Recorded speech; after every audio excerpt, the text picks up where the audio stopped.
পিঠা বানানোর ক্ষেত্রে আমার কাছে সবচেয়ে ইম্পর্টেন্ট মনে হয় আটাটা ভালো করে ছানা, এবং আমার কাছে সবচেয়ে কঠিন মনে হয় রুটি বেলাটা। আগে মোটেই গোল হতো না, যাক আলহামদুলিল্লাহ এখন মোটামুটি গোল হয়। আরো দাও গ্রামে ওয়াইফাই বর্তমান সোশ্যাল মিডিয়া ট্রেন্ডিং একটা টপিক। অনেকে জানেই না কেন বিষয়টা ট্রেন্ডিং এ এসেছে। রিসেন্টলি কয়েকটা ভিডিও ভাইরাল হয়েছে। সোশ্যাল মিডিয়া খুললেই দেখবেন একটা মহিলা গান গাচ্ছে, চা বানাচ্ছে, পান বানাচ্ছে। গানগুলো এরকম ছিল, একটা চা বানাই স্বামীর জন্য, একটা পান বানাই স্বামীর জন্য। আগে কন্টেন্ট ক্রিয়েটাররা একটা কোয়ালিটি মেনটেন করতো। প্রান্তিক পর্যায়ে ইন্টারনেট পৌঁছানোর কারণে গ্রামের মানুষজন যা ইচ্ছা তাই ভিডিও করে সোশ্যাল মিডিয়াতে ছেড়ে দিচ্ছেন। সোশ্যাল মিডিয়াগুলো এখন জগা খিচুড়ি, এই জন্য অনেকে মজা করে বলতেছে আরো দাও গ্রামে ওয়াইফাই। তবে এটা নিয়ে আমার কোনো মাথা ব্যথা নেই, আমাকে যে কোনো কাতারে ফেলতে পারেন। তবে আমাকে যারা চিনে থাকেন তারা অবশ্যই জেনে থাকবেন আমি অনেক আগে থেকে ভিডিও বানাই। ভিডিও বানানো আমার ভালো লাগা। হ্যালো গাইস, আসসালামু আলাইকুম। নতুন ভিডিওতে আপনাদের স্বাগতম। অন্যের বাড়ির জিনিস খেতে ভালোই লাগে, কিন্তু নিজের বাড়ির কোনো কিছু মজাই লাগে না। শীত চলে গেল, আম্মু কয়েকবার করে বলছে কি পিঠা খাবি বল, কিন্তু আমি সবসময় বলে গেছি না আমি পিঠা খাবো না। হঠাৎ একদিন আমার পাশে বাড়ি থেকে পিঠা দিয়ে যায় এবং সেই পিঠা খেয়ে আমার মনে ধরে না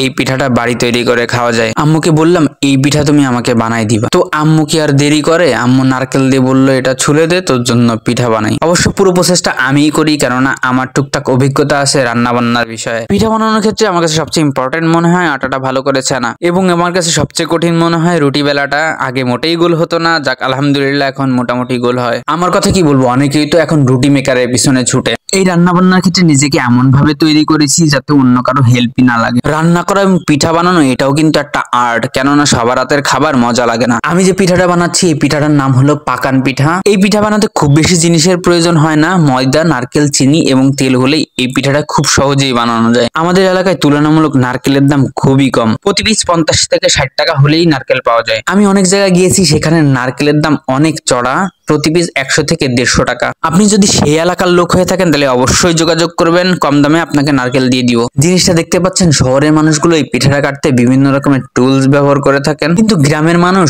বাঁশের ছাল বা চটা দিয়ে এই পিঠাটা কাটে। মিষ্টি জিনিস আমার একদমই অপছন্দ, কিন্তু রিসেন্টলি অসুস্থ হলে ডাক্তার আমাকে জানাই আপনার মাঝে মধ্যে মিষ্টি খেতে হবে, কেননা আপনার সুগার একদমই কম। পিঠা ভাজার ক্ষেত্রে একটা জিনিস লক্ষ্য রাখতে হবে, সেটা হলো লো হিটে অনেক সময় ধরে ভাজা, এতে করে ভিতরের অংশটুকু সিদ্ধ হবে এবং উপরের অংশটুকু কালো হবে না। চলেন পিঠা ভাজতে ভাজতে একটা ফানি মোমেন্ট ক্রিয়েট করি। একটা পিঠা বানাই নিজের জন্য, আটা দিব, চিনি দিব, নারকেল দিব সামান্য, একটা পিঠা বানাই নিজের জন্য।